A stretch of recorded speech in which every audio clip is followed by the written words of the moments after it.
Hi there, welcome to Math Antics. In this video, we're going to learn how to compare fractions.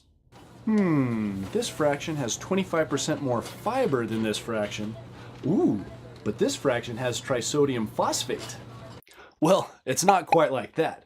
Comparing fractions just means telling which one is bigger. You know, just like we do with regular numbers when we use the greater than, less than, and equal to signs. That sounds easy, right? But unfortunately, unlike regular numbers, it's not always easy to tell which fraction is bigger just by looking at them. That's because the value of a fraction depends on both the top and bottom numbers and how they relate to each other. For example, if you have to compare these two fractions, 1 over 3 and 1 over 10, some of you might be tempted to say that 1 over 10 is bigger because you know that 10 is bigger than 3, right? But we need to remember that the fraction is really a number written like a division problem, and its value depends on that division. So in this case, the 1 over 3 is really the bigger fraction because its decimal value, what you get when you divide, is 0.33333. But the value of 1 over 10 is only 0.1. Okay, so comparing fractions isn't quite as easy as comparing regular numbers, but that doesn't mean it's going to be that hard. We're going to learn two methods for comparing fractions that make it very easy.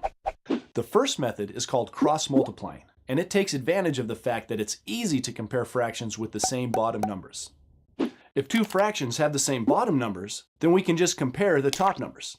That's because we're comparing the same size parts. We're comparing fourths to fourths, eighths to eighths, tenths to tenths, and so on.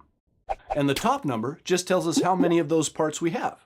So it's easy to see that 5/8 is more than 3/8. But many times you'll have to compare fractions that have different bottom numbers or different size parts. Fortunately, there's a trick we can do to make the comparison easy.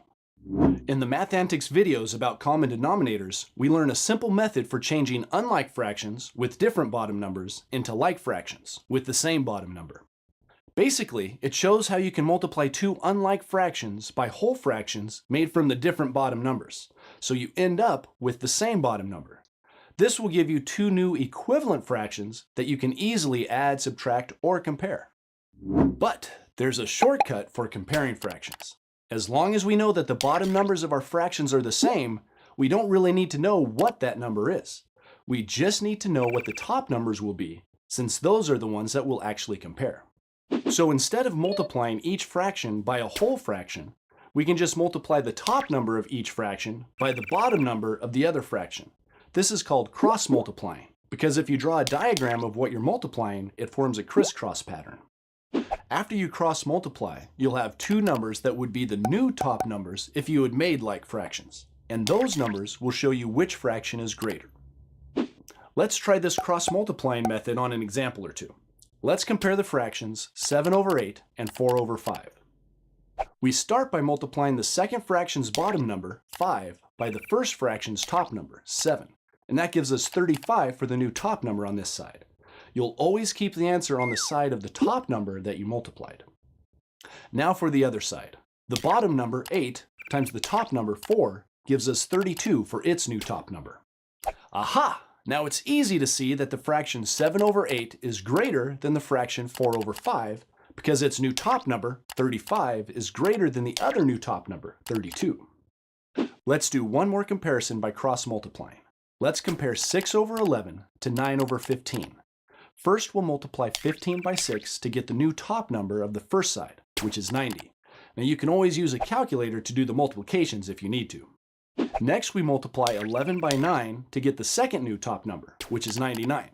So that tells us that the second fraction, 9 over 15, is greater than the first fraction because its new top number, 99, is bigger. Pretty simple, huh? Okay, cross-multiplying is pretty cool, but there's another way to compare fractions that you need to know about. But this one's only really good if you can use a calculator. Remember, the reason that fractions are tricky to compare is because they're really division problems. But if we want to, we can just do the division and get the answer, which is the decimal value of the fraction. So if you have two fractions to compare, you can just do the division, preferably using a calculator, and then compare the decimal values. For example, let's say I offered to give you either 5/12ths of a pizza or 7/15ths of a pizza. Now you happen to be really hungry, so you want to choose the biggest amount. But it's not very easy to tell just by looking which is bigger, 5/12 or 7/15. This is where decimal values can really help you out. If you convert the fractions to decimals by doing division, it will make it much easier to see which one's bigger. 5 divided by 12 is about 0.42, and 7 divided by 15 is about 0.47. Yep, that makes comparing them much easier. Since 0.47 is greater than 0.42, it means that 7/15 is greater than 5/12, and that means that you'd rather have 7/15 of the pizza. Sometimes, when you compare fractions this way, you'll find two fractions that look different but have the same decimal value, like 3/8 and 15/40. If you convert each fraction to a decimal, you'll see that they both have the value 0.375. Two fractions that have different top and bottom numbers but the same value are called equivalent fractions. If two fractions are equivalent, then you can just use the equal sign to show the comparison between them, like this. All right, so those are two great methods you can use to compare fractions. Cross-multiplying is simple and works great, even if you don't have a calculator. And comparing the decimal values by dividing is easy if you do have a calculator.